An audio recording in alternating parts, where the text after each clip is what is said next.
തുടർച്ചയൊന്നുമില്ലാതെ തന്നെ പോലീസ് സ്റ്റേഷനിലെത്തി കാര്യങ്ങളെല്ലാം വ്യക്തമാക്കുകയായിരുന്നു. ഇതിന് പിന്നാലെയാണ് ഈ കേരളം ഒന്നാകെ തന്നെ ഈ നടക്കുന്ന കൊലപാതകത്തിന്റെ വാർത്തയറിഞ്ഞത്. പുറം ലോകം ഈ വാർത്തയറിഞ്ഞത് അഫാൻ പോലീസ് സ്റ്റേഷനിലെത്തി കാര്യങ്ങൾ വെളിപ്പെടുത്തിയതിന് പിന്നാലെയാണ്. അതിന് പിന്നാലെ പോലീസ് ഉദ്യോഗസ്ഥർ 3 സ്ഥലങ്ങളിലും എത്തി വീട് പരിശോധിച്ചപ്പോഴാണ് 5 പേരുടെ മൃതദേഹം കിട്ടിയത്. ഉമ്മ ഷമിയെ ജീവന്റെ തുടിപ്പ് അവശേഷിക്കുന്നു എന്ന് കണ്ടെത്തിയതിന് പിന്നാലെ ആശുപത്രിയിലേക്ക് മാറ്റുകയായിരുന്നു. ഉമ്മയുടെ ആരോഗ്യനില ഗുരുതരമായി തുടരുന്നുണ്ട് എങ്കിലും മരുന്നുകളോട് പ്രതികരിക്കുന്നുണ്ട് എന്നാണ് ഡോക്ടർമാർ പറയുന്നത്. അഫാനുള്ളത് തിരുവനന്തപുരം മെഡിക്കൽ കോളേജിലാണ്. ആത്മഹത്യയ്ക്ക് ശ്രമിച്ചതിന് പിന്നാലെ ആശുപത്രിയിലേക്ക് മാറ്റുകയായിരുന്നു. അവിടെ ഡോക്ടർമാരുടെ നിരീക്ഷണത്തിനാണുള്ളത്. ഒരു ദിവസത്തെ നിരീക്ഷണം വേണം എന്നാണ് ഡോക്ടർമാർ പോലീസിനോട് അറിയിച്ചിട്ടുള്ളത്. ഒരുപക്ഷെ ഇന്ന് ഡിസ്ചാർജ് ഉണ്ടായേക്കില്ല. പോലീസുകാരുടെ അഭിപ്രായം കൂടി അറിഞ്ഞ ശേഷം മാത്രമേ അഫാന്റെ അറസ്റ്റ് രേഖപ്പെടുത്തുകയുള്ളൂ. എന്തായാലും പോലീസിന് വിവിധ കാര്യങ്ങളിൽ വ്യക്തത വരേണ്ടിയിരിക്കുന്നു. എന്തിനു വേണ്ടി ഈ കൊലപാതകം നടത്തി? വെറും സാമ്പത്തിക ബാധ്യത തീർക്കാൻ വേണ്ടി മാത്രമാണോ പ്രതി അഫാൻ 5 ക്രൂര കൊലപാതകങ്ങൾ നടത്തിയത്? അതോ മറ്റെന്തെങ്കിലും ഉദ്ദേശങ്ങൾ ഉണ്ടായിരുന്നോ? ആരുടെയെങ്കിലും സഹായം ലഭിച്ചോ എന്നതിലൊക്കെ വ്യക്തത വരേണ്ടിയിരിക്കുന്നു. RB സനൂപ് വിവരങ്ങൾ നൽകും. സനൂപ്, ആശുപത്രിയിൽ നിന്ന് ലഭിക്കുന്ന വിവരങ്ങൾ എന്താണ്? അഫാന്റെ ആരോഗ്യനില സംബന്ധിച്ച്, ഡിസ്ചാർജ് സംബന്ധിച്ച്, പോലീസ് അറസ്റ്റ് രേഖപ്പെടുത്തുന്നത് സംബന്ധിച്ചൊക്കെ എന്താണ് അറിയാൻ കഴിയുന്നത്?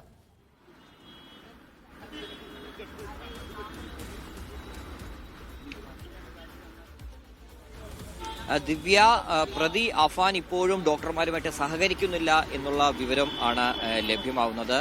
നേരത്തെ ഈ ലഹരി ഉപയോഗിച്ചു എന്നുള്ളതൊക്കെ കണ്ടെത്താൻ വേണ്ടി രക്ത സാമ്പിളൊക്കെ എടുത്തിരുന്നു. പക്ഷേ കയ്യിൽ കിടക്കുന്ന ട്രിപ്പടക്കം വലിച്ചൂരുന്ന ഒരു പ്രവണതയാണ് നിലവിൽ ഇപ്പോൾ ഈ 1-ാം വാർഡിൽ കിടന്നുകൊണ്ട് അഫാൻ ചെയ്യുന്നത്. മാത്രമല്ല, എലിവിഷം കഴിച്ചു എന്ന് പറഞ്ഞുകൊണ്ടാണ് അഫാനെ തിരുവനന്തപുരം മെഡിക്കൽ കോളേജ് ആശുപത്രിയിൽ പ്രവേശിപ്പിച്ചത്. ഈ വയറ് കഴുകിയുള്ള ചികിത്സയ്ക്കൊന്നും തന്നെ അഫാൻ ഡോക്ടർമാരുമായിട്ട് സഹകരിച്ചില്ല. അതിനോടൊപ്പം ആണ് ഈ പറയുന്ന പോലെ കയ്യിൽ കിടക്കുന്ന ട്രിപ്പും മറ്റൊക്കെ വലിച്ചൂരാനുള്ള ശ്രമം നടത്തിക്കൊണ്ടിരിക്കുന്നത്. മാനസിക നില തൃപ്തികരമാണോ എന്നുള്ള പരിശോധനയും നിലവിൽ ഡോക്ടർമാർ നടത്തി വരുന്നുണ്ട്. അതിനോടൊപ്പമാണ് ഈ രക്തസാമ്പിൾ പരിശോധിച്ച് ലഹരി ഉപയോഗിക്കുന്നുണ്ടോ തുടങ്ങിയ കാര്യങ്ങൾ മനസ്സിലാക്കാൻ വേണ്ടി പരിശോധനയ്ക്ക് അയച്ചത്. ഇന്നലെയാണ് അഫാനെ തിരുവനന്തപുരം മെഡിക്കൽ കോളേജിൽ കൊണ്ടുവന്നത്. രാത്രി വൈകി മജിസ്ട്രേറ്റ് എത്തി മൊഴി രേഖപ്പെടുത്തുകയും ചെയ്തു. ഈ ഡിസ്ചാർജ് ചെയ്താൽ മാത്രമേ പോലീസിനൊരു തുടർ നടപടിയിലേക്ക് നീങ്ങാൻ കഴിയുകയുള്ളൂ. നിലവിൽ അഫാന്റെ ആരോഗ്യനില തൃപ്തികരമാണ്. പക്ഷേ ഈ എലിവിഷമാണ് കഴിച്ചത് അതുകൊണ്ട് 3 ദിവസമെങ്കിലും അത് ശരീരത്തിൽ അതിന്റെ ഒരു എഫക്റ്റ് വരുന്നതിന് വേണ്ടി 3 ദിവസമെങ്കിലും വേണ്ടിവരുമെന്നാണ് ഡോക്ടർമാർ അറിയിക്കുന്നത്. അതുകൊണ്ട് ഇന്നൊരിക്കലും ഡിസ്ചാർജ് ചെയ്യത്തില്ല, നിരീക്ഷണത്തിൽ തന്നെ തുടരും. അത് 1 ദിവസമാണോ അതോ 3 ദിവസം വേണമോ എന്നുള്ള കാര്യം ഡോക്ടർമാർ യോഗം കൂടിയ ശേഷം തീരുമാനിക്കും. മെഡിക്കൽ കോളേജ് സൂപ്രണ്ട് സുനിൽകുമാർ അടക്കമുള്ളവർ എത്തി ഈ ഡോക്ടർമാരുമായിട്ട് വിശദമായിട്ട് ചർച്ച ചെയ്ത ശേഷം മാത്രമേ അത്തരത്തിലൊരു ഡിസ്ചാർജിലേക്ക് നിലവിൽ ആശുപത്രി അധികൃതർ കടക്കൂ.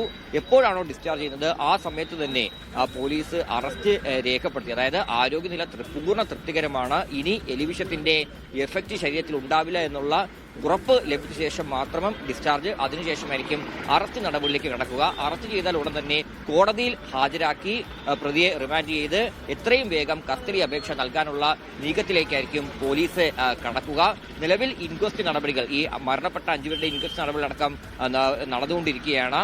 ഇൻക്വസ്റ്റ് നടപടികൾ 10 മണിയോടുകൂടി പൂർത്തിയാക്കാനാണ് Thiruvananthapuram rural SP KP Sudarshan police ഉദ്യോഗസ്ഥർക്ക് നിർദ്ദേശം നൽകിയിട്ടുള്ളത്. അതിന്റെ അടിസ്ഥാനത്തിലുള്ള ഇൻക്വസ്റ്റ് നടപടികൾ നടന്നുകൊണ്ടിരിക്കുകയാണ്. ഇൻക്വസ്റ്റ് നടപടികൾ പൂർത്തിയാക്കി പോസ്റ്റ്മോർട്ടത്തിന് വേണ്ടി ഈ 5 മൃതദേഹവും തിരുവനന്തപുരം മെഡിക്കൽ കോളേജിലേക്ക് കൊണ്ടുവരും. അതിനുശേഷം ബാക്കി നടപടികൾ, ഇന്നലെ സംസ്കാര ചടങ്ങുകൾ അടക്കമുള്ള കാര്യങ്ങളിലേക്ക് കടക്കും.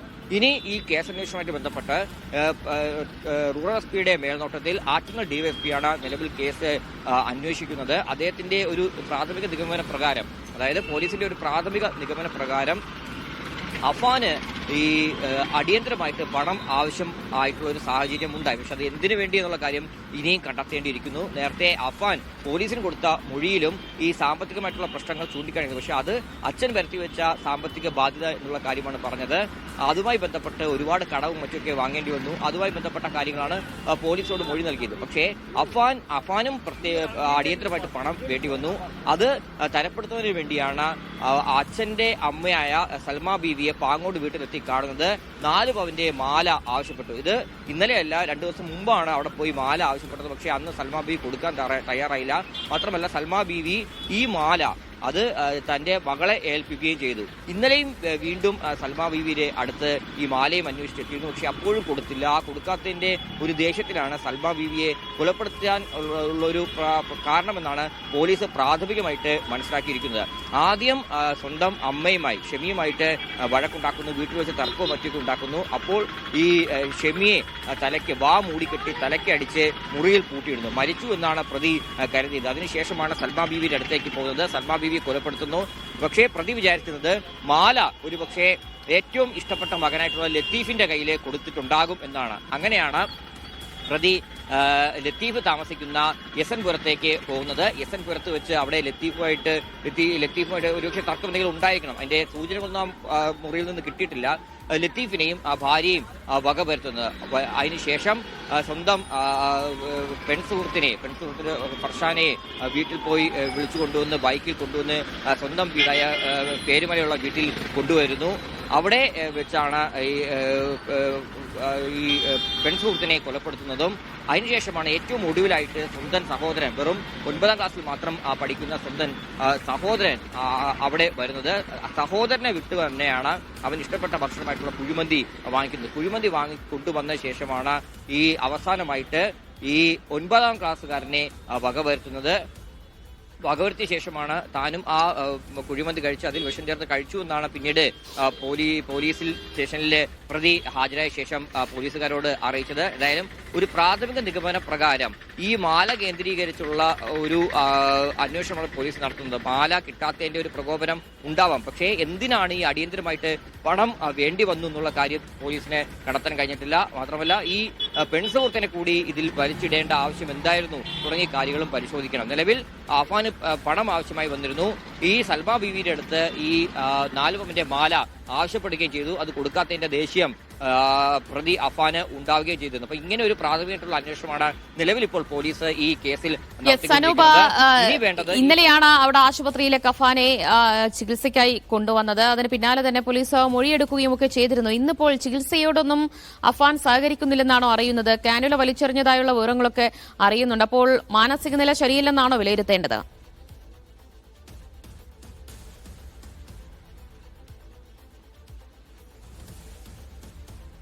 പൂർണ്ണമായിട്ടും അങ്ങനെ മാനസിക നില തൃപ്തികരമല്ല എന്ന് പറയാൻ കഴിയില്ല. കാരണം ഇന്നലെ വന്നപ്പോഴും എലിവിഷൻ കഴിച്ചു എന്നുള്ള കാര്യം അഫാൻ തന്നെയാണ് ഡോക്ടർമാരെ അറിയിച്ചത്, പോലീസിനെ അറിയിച്ചത് അഫാൻ തന്നെയാണ്. പക്ഷെ ഇവിടെ വന്ന ശേഷം ഈ കുത്തിവെപ്പിനോടൊക്കെ സഹകരിക്കുന്നുണ്ട്. പക്ഷേ ഈ വയറ് കഴുകിയുള്ള ചികിത്സയ്ക്കൊന്നും തന്നെ, അതായത് ഈ വിഷാംശം പൂർണ്ണമായിട്ടും മാറണമെങ്കിൽ വയറ് കഴുകി ചികിത്സിക്കണമായിരുന്നു. പക്ഷെ അതിനോടൊന്നും തന്നെ ഇതുവരെ ഈ സമയം വരെയും അഫാൻ സഹകരിച്ചിട്ടില്ല. അതിനോടൊപ്പമാണ് കയ്യിലിട്ടിരിക്കുന്ന ട്രിപ്പും മറ്റുമൊക്കെ വലിച്ചുവിടാനുള്ള ശ്രമം നടത്തിക്കൊണ്ടിരിക്കുന്നത്. പക്ഷേ രാവിലെ ഈ രക്തസാമ്പിൾ മറ്റുമൊക്കെ എടുത്തപ്പോഴൊന്നും തന്നെ അഫാൻ അതിനോട് എതിർപ്പൊന്നും കാണിച്ചില്ല. പക്ഷേ ഈ പറയുന്ന പോലെ വയറ് കഴുകിയുള്ള ചികിത്സയ്ക്കും അതിനോടൊപ്പം തന്നെ ഈ കയ്യിൽ കിടക്കുന്ന ട്രിപ്പും മറ്റുമൊക്കെ വലിച്ചുവിടാനുള്ള ശ്രമം നടത്തിക്കൊണ്ടിരിക്കുന്നുണ്ട്. എന്തായാലും ഡോക്ടർമാർ കൂടുതൽ പരിശോധനയൊക്കെ നടത്തിയ ശേഷമായിരിക്കും ഡിസ്ചാർജിന്റെ കാര്യത്തിലേക്ക് നീങ്ങുന്നത്. എന്തായാലും അത് ഇന്നും ഉണ്ടാവാനുള്ള സാധ്യത വളരെ കുറവാണ്. നാളെ ഒരുപക്ഷെ ഉണ്ടാവാം, ചിലപ്പോൾ ഉണ്ടാവാതിരിക്കാം.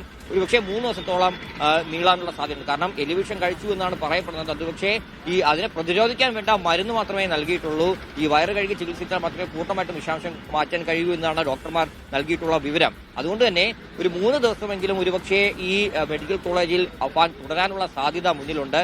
അതിനുശേഷം മാത്രമേ ഈ അറസ്റ്റിലേക്കും തുടർന്നുള്ള നടപടിയിലേക്കും പോലീസ് കടക്കാൻ സാധ്യതയുള്ളൂ. നിലവിലിപ്പോൾ ഈ മാനസിക നില അടക്കം ഡോക്ടർമാർ ശരി, ഇന്ന് അറസ്റ്റ് ഉണ്ടായേക്കില്ല. കാരണം ആരോഗ്യനില പൂർണ്ണമായും നോർമൽ ആകേണ്ടിയിരിക്കുന്നു. എലിവിഷം കഴിച്ചതുകൊണ്ട് തന്നെ 2-3 ദിവസം ആശുപത്രിയിൽ തുടരേണ്ടി വന്നേക്കും. ഒരുപക്ഷെ അതിനുശേഷം മാത്രമേ അറസ്റ്റ് രേഖപ്പെടുത്താൻ കഴിഞ്ഞേക്കുകയുള്ളൂ. മടങ്ങിയെത്താം ഇടവേളയ്ക്ക് ശേഷം.